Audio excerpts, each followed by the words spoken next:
Olá, bom dia, boa noite, boa tarde, dependendo da hora que você vai estar nos vendo aqui. Estamos de volta aqui no episódio de número 3, canal Cidades Podcast. Aqui queremos de cara aqui já agradecer, como sempre, esse trabalho aqui de estúdio, de marketing do Five Stars Agency, que trabalha muito bem com muita competência. Queria agradecer também o outro patrocinador, que é o Furdunço Café e Cultura, lá na Tamarineira, em Recife. E a mais nova patrocinadora aqui, a Thelma Ótica, com 3 unidades. A mais conhecida e antiga de Recife, no bairro de Santo Antônio, e 2 unidades em Olinda, uma em Casa Caiada e outra em Rio Doce. E a gente já convida outros interessados que nos procure aqui para a gente fazer uma divulgação, né, da empresa de vocês. Bom, no episódio 2 anterior, que a gente estava aqui, a gente fez uma incursão, uma viagem profunda sobre orçamento em geral. Falamos muito de orçamento doméstico, fizemos uma analogia rápida, né? Uma analogia rápida sobre orçamento doméstico, orçamento de empresa e, por que não, o orçamento público, que envolve município, estado e União. Então, esse episódio 3 aqui, a gente vai, como já tínhamos dito da última vez, a gente vai reforçar e vamos, de fato, iniciar a discussão, o debate, a conversa sobre o orçamento público, que é o nosso objetivo. Então, da mesma maneira, né, que a gente já tinha falado sobre orçamento na sua casa, na sua residência, a gente agora vai aprofundar sobre orçamento público. Como é que funciona a tua prefeitura entre receitas e gastos, ou seja, despesas? Você consegue entender a origem, o foco e o resultado?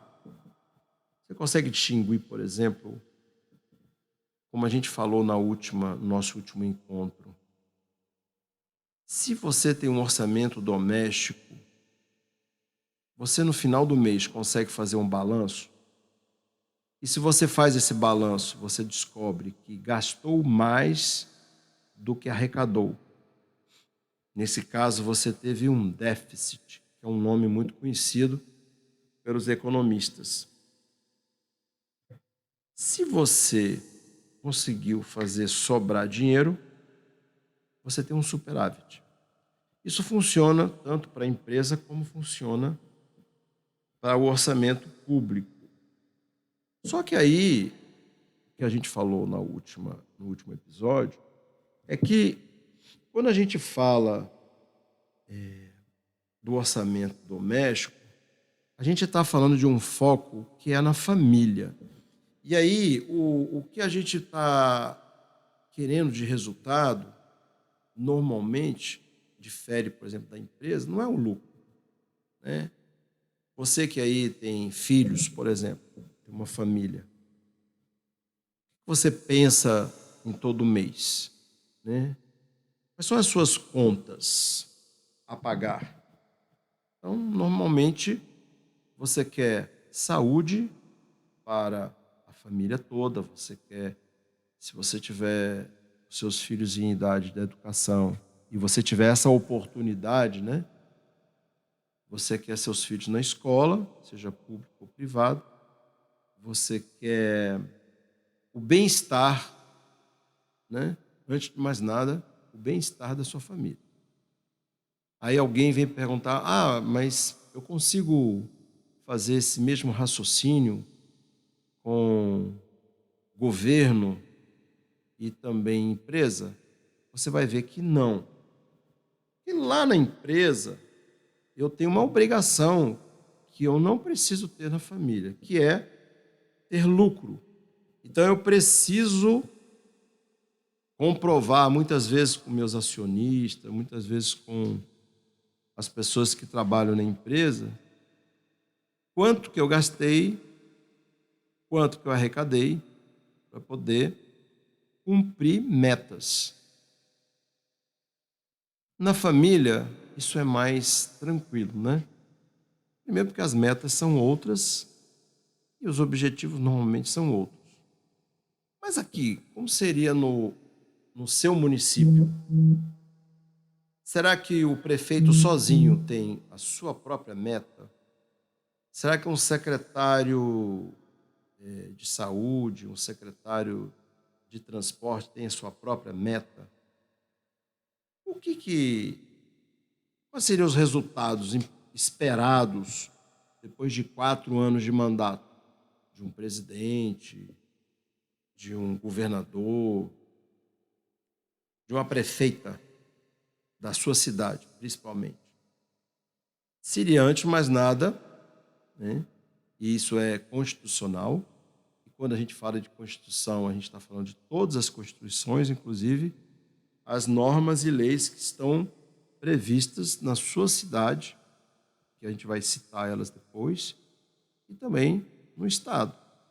Então, a forma de gerir, né, o município, ela tem muito mais controles. Os mecanismos de controle são muito maiores. Então, se na sua casa é você que controla, ou a sua esposa que controla, o irmão que controla, ou até às vezes um filho que é muito organizado controla esse orçamento, os mecanismos, os itens orçamentários são menores, né? E na hora de prestar conta, você pode fazer uma reunião numa família, numa sala, e divulgar, digamos assim, o balanço familiar.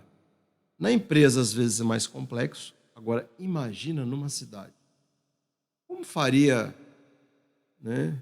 Como faria hoje, se quiséssemos ter todos os representantes e cada representante ser um cidadão? Imagina uma cidade com 20 mil habitantes.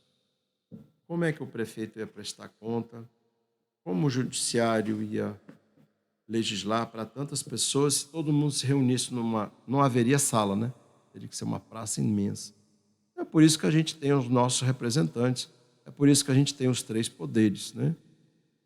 E aí, quando a gente fala de 3 poderes, a gente tem eles tanto na União, quanto no Estado e quanto no município. Então, você que está aí, aqui no Brasil, são 5.570 municípios, e é por isso que nosso podcast e o nosso projeto é de cidade.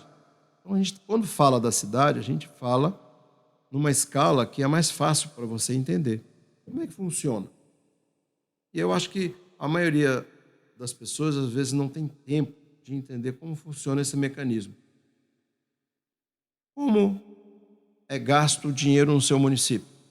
Você acha, por exemplo, que as regras são extremamente soltas, não tem norma, não tem lei? Se você tiver votado naquele prefeito ou naquele vereador, você tem ideia do que eles tinham de plataforma? Então, se um prefeito A resolveu prometer que vai concluir um viaduto importante, pode ser que essa fosse a prioridade ou do partido ou da ideia daquele grupo que quisesse realizar essa obra. Mas imagina que o prefeito B, que é oposição na época, priorizasse, por exemplo, na sua cidade aí, inaugurar um hospital. E aí você, por exemplo, escolheu o prefeito A, que priorizou o viaduto, e sua esposa, por exemplo, votou no prefeito que priorizava o hospital. Sem entrar no mérito de quem estava certo ou quem estava errado, de toda forma, seja como for, a partir do primeiro dia que ele for empossado, ele passa a ter obrigações. A posse de um prefeito, a posse de um vereador requer, sempre na virada de mandato, responsabilidades. E essa responsabilidade, ela é muito clara, porque não existe política pública sem orçamento público. Então, por mais que a gente esteja acostumado que muitos vão prometer e não vão cumprir, primeiro, hoje, com os mecanismos que a gente tem, com a legislação que a gente tem, especialmente para municípios, qualquer cidadão, e aí a gente pode, vocês fiquem à vontade para fazer perguntas sobre isso, qualquer cidadão hoje entra num site de uma prefeitura, e aí eu não posso garantir que são 100% dos municípios, mas eu garanto para vocês que mais de 90% dos municípios hoje têm um portal de transparência onde os dados do município estão à disposição. Só que agora a gente está virando o ano, né? Então, ainda vai demorar um pouco para vocês terem os dados de 2025. Mas, se você tiver um tempinho, entra lá no site da tua prefeitura, né? E normalmente ele está dividido entre os poderes. Veja bem quem são os vereadores, quais são os projetos que eles colocaram em pauta no ano, por exemplo, de 2025. E aí, por mais que os projetos pareçam que são aleatórios, que eles não são planejados, eles seguem rituais, eles seguem uma lógica de planejamento. Porque no primeiro ano de um prefeito, por exemplo, ele nem tem o poder total sobre o orçamento. O chamado PPA, ele tem um prazo de vigência que atinge completamente o primeiro ano de mandato de um prefeito, por exemplo. Então ele tem que seguir aquele plano que foi do prefeito anterior. Então muitas vezes fica até difícil de você entender como pode um prefeito no primeiro ano não conseguir fazer muita coisa. Eles usam muito esse argumento, né? Esse ano é um ano de arrumar a casa. Esse é um ditado muito comum do prefeito. Não, estamos arrumando a casa. E não deixa de ser verdade, porque ele está trabalhando com o orçamento do prefeito anterior. E ele está fazendo um ajuste, né, no orçamento. E como eu falei, não existe política pública sem orçamento público. E o orçamento é estimativa, né? Então você vai estimar gastar X. Da mesma maneira que a prefeitura vai gastar X, o governo estadual vai gastar também. Ele tem que estimar. E muitas vezes todo esse emaranhado orçamentário de finanças públicas, que por sinal, só para reforçar o que eu disse no episódio anterior, aqui não é aula, né, de administração. Se tu quiseres saber a fundo sobre orçamento público, ele ocupa, por exemplo, quase 50% do curso de administração e gestão pública. Ocupa 20%, 30% do curso de direito e uns 30% de ciências contábeis. Então aí você teria falar, eu quero aprender. Aí não vai ser aqui ainda por enquanto, né? Quem sabe no futuro. O que a gente quer aqui em cidades planejadas, que é o projeto, é que você entenda um pouco, você que é cidadão, entenda um pouco desse mecanismo. Como é que ele funciona? Então, o que é um PPA, como eu falei? É um plano plurianual. Para que serve? LDO, Lei de Diretrizes Orçamentárias. LOA, que é outra siglazinha que a gente vai falar muito, que é o orçamento do município anualmente. Nesses mecanismos que são legais, é que os vereadores aprovam ou não aprovam o que se vai gastar no próximo ano. Então, muitas vezes, existem audiências públicas que Às vezes o cidadão não tem chance de participar, mas são audiências interessantes, que vai falar de orçamento para o outro ano. Quanto tem de orçamento para gastar, por exemplo, com mobilidade urbana, com habitação, com saúde, com educação, com meio ambiente? Lembrando que saúde e educação é um capítulo à parte no orçamento público. Por quê? Porque existe, desde a Constituição de 88, a previsão de ter um gasto, né, uma rubrica orçamentária obrigatória que já garante a cada município, por exemplo, ter o seu percentual de 25% e de 15% especificamente para a saúde e para a educação. Então, o município já recebe, né, mensalmente, anualmente, verba de governo federal para esses dois itens, saúde e educação. Isso também tem uma relação com o Estado. Então, o município, ele também recebe dinheiro do Estado, o Estado também recebe dinheiro da União. Então, existe uma ligação, uma conexão entre os três entes federados para a questão orçamentária. Nós vamos aprofundar isso logo, logo. Então, conceitualmente, voltando à questão da estimativa, vocês conseguindo acompanhar a Câmara dos Vereadores e conseguindo acompanhar o site via transparência, se o seu município tiver organizado com o site, é possível que você entenda como vai funcionar mês a mês o orçamento do seu município. Por quê?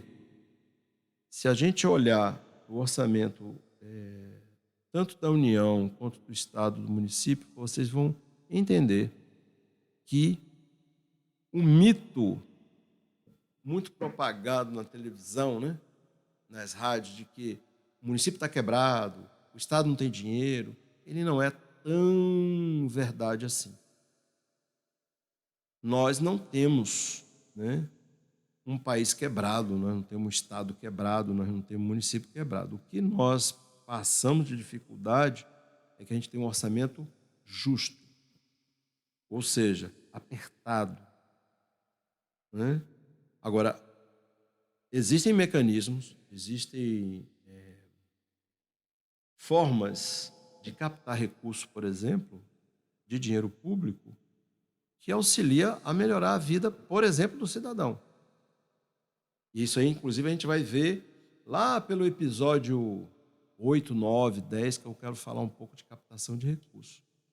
Então, o dinheiro público, ele está presente para todas as ações, tanto de governo municipal, estadual e federal. Vou dar um exemplo para vocês. Os editais, que vocês tanto ouvem aí, leis de incentivo, Lei Rouanet. Nós vamos falar muito sobre cada uma dessas no nosso próximo episódio. Mas deixa eu voltar para a essência do orçamento público. Apesar de toda essa parte técnica que eu acabei de falar aqui, que muita gente às vezes tem dificuldade de entender, essa sopa de letrinhas, né? PPA, LDO, LOA, um orçamento público, nunca será estritamente técnico. Ele sempre vai ter a sua pitada da política, não do político, mas aquilo que é da essência da política, que é definir prioridades. Então eu volto naquele exemplo que eu estava falando antes. Né? O marido votou no prefeito, que é a prioridade dele. Né? Em campanha, que é muito importante você descobrir no plano de governo o que aquele prefeito quer. Então lá ele falou, olha, minha prioridade é construir o viaduto. O outro candidato falou, a minha prioridade é construir o hospital. Aí o marido votou num, votou no outro. Por que isso?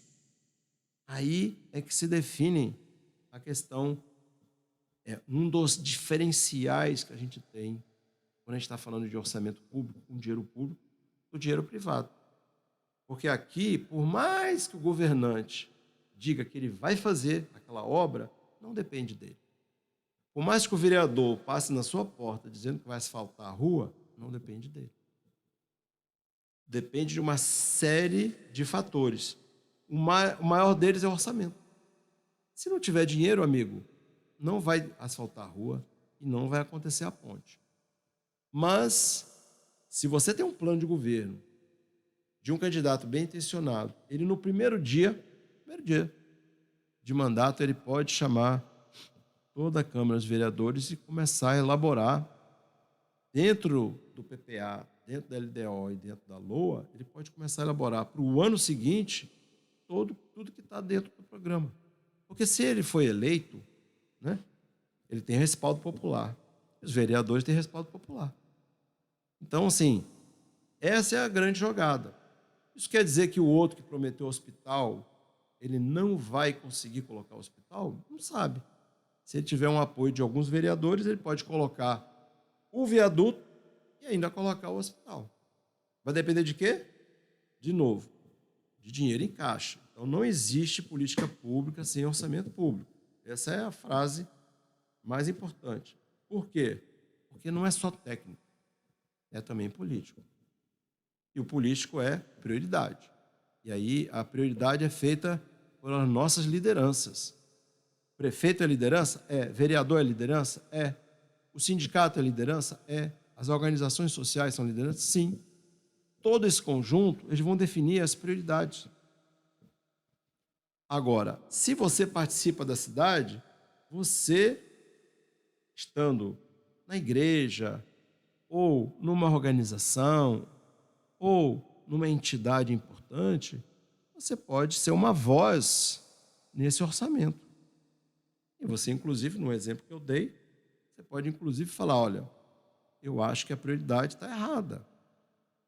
Vamos pegar aquele caso que eu estava falando, a prioridade não é o viaduto e nem o hospital. A prioridade do momento é construir uma segunda escola, que a primeira escola não está dando, ou então ampliar a escola, por exemplo. Então, assim,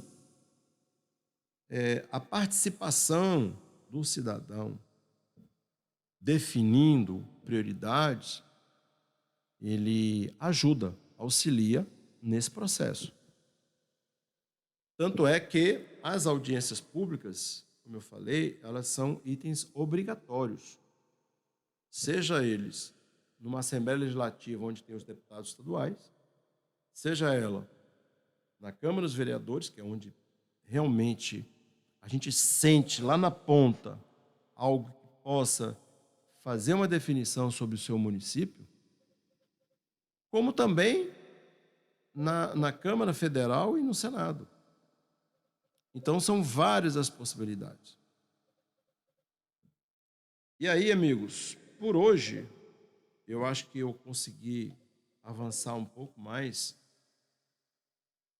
nessa questão da gestão, na questão do orçamento público. Eu queria continuar convidando vocês para a gente ampliar essa discussão, né? E eu sou arquiteto, eu sou urbanista, me preocupo muito com o projeto. Mas não há projeto sem recurso, não é?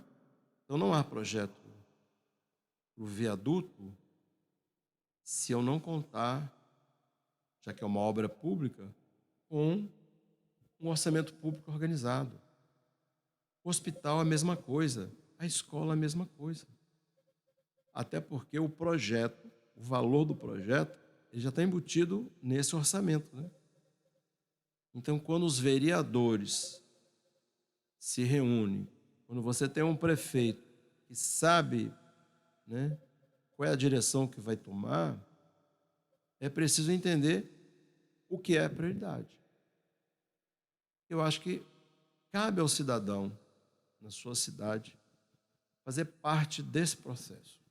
Isso vai ser sempre uma tônica que eu vou usar aqui com vocês. Por quê? O orçamento público, ele é o principal instrumento de ação de qualquer estado, seja ele, de novo, o município, o estado ou a União. Então, essa decisão, a execução, o controle, ele precisa, antes de mais nada, ser democrático, ser justo e não gerar uma frustração, né? Depois de 4 anos de uma gestão de município, por exemplo, da sua cidade, você chegar à conclusão que muitas vezes, agora inclusive nós vamos entrar num debate eleitoral muito amplo, né, em 2026, e de você usar TV, rádio e redes sociais para falar que você não cumpriu o que prometeu, e aí o outro vai falar, você também não cumpriu. E o discurso sempre é mais fácil para a oposição para dizer assim, olha, nós vamos fazer diferente, né? E quem está na situação disse, não, eu fiz muito. Então vai caber a você, se você inclusive participou desse processo, se você escolheu o seu governante, de nesses 4 anos, de um deputado federal, de um deputado estadual, do teu vereador, não importa. Você saber exatamente se ele, de fato, conseguiu cumprir parte das promessas, né? Porque é impossível que todo governante consiga cumprir todas as promessas. E havendo também uma enorme dificuldade da gente entender que quando a gente vota num prefeito, a gente está votando em alguém do poder executivo. E quando a gente vota num vereador, é no legislativo, com funções diferentes, embora eles se comuniquem, embora eles se conectem. Mas essa história, como eu já falei aqui, vou repetir, de que o vereador passa na sua porta, candidato, e diz que vai asfaltar a sua rua, é um discurso que ficou assim um pouco velho, né?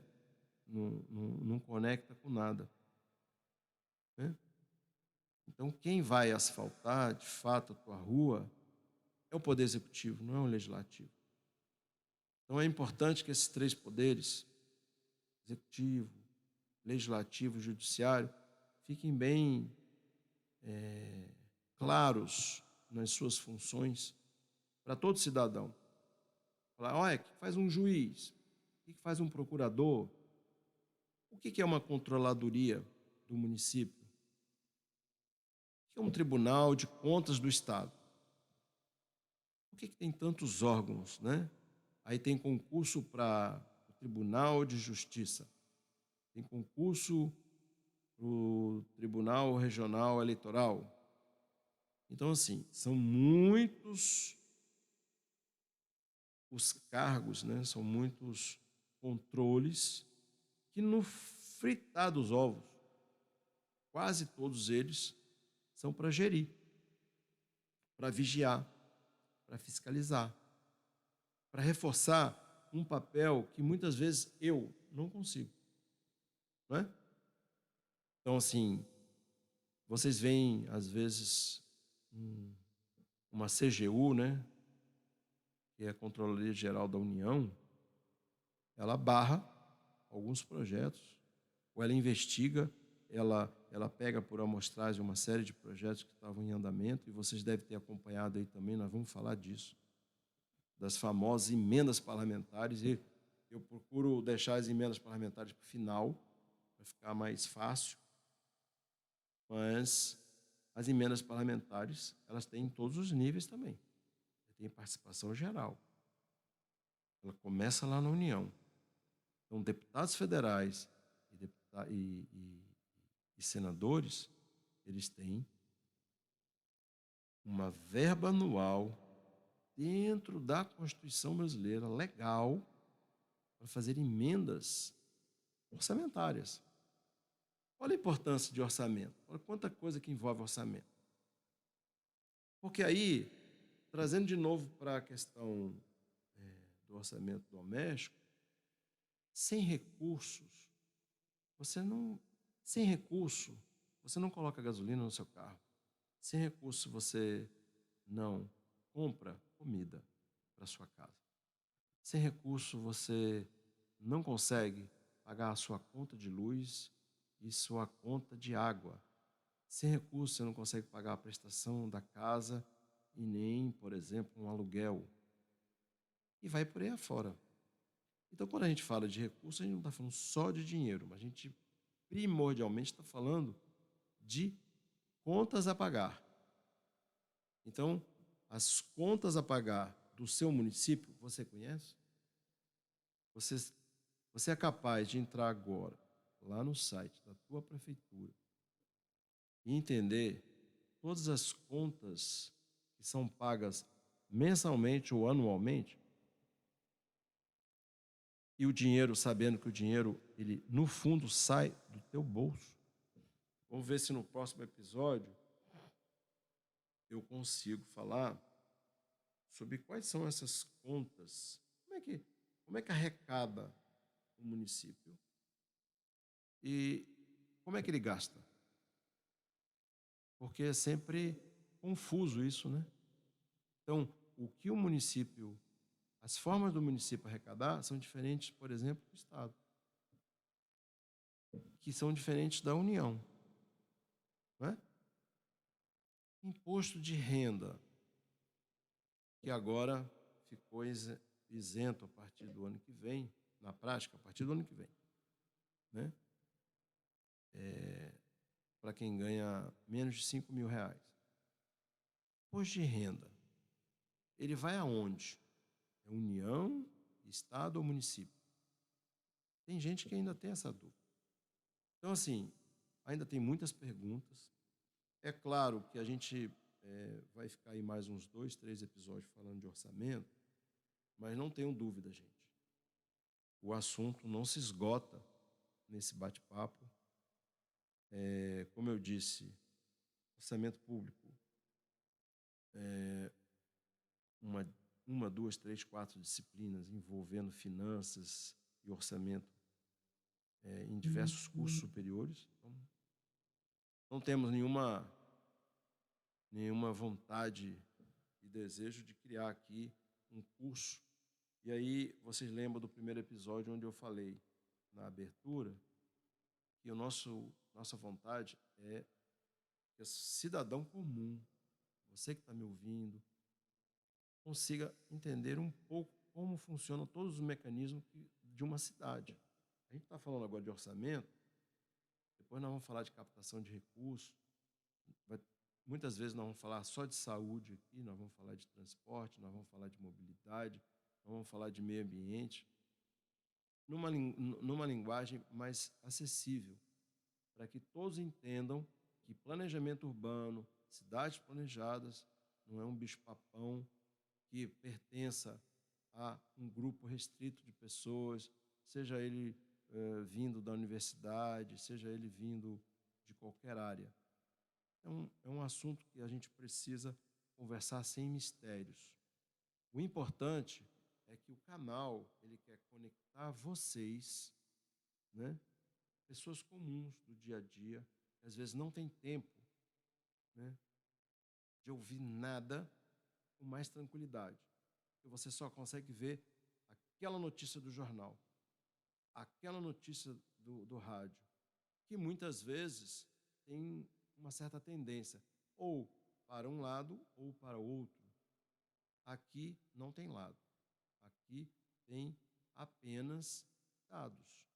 Aqui o que a gente quer é passar para vocês, de forma mais tênue e tranquilo, tudo que diz respeito à cidade.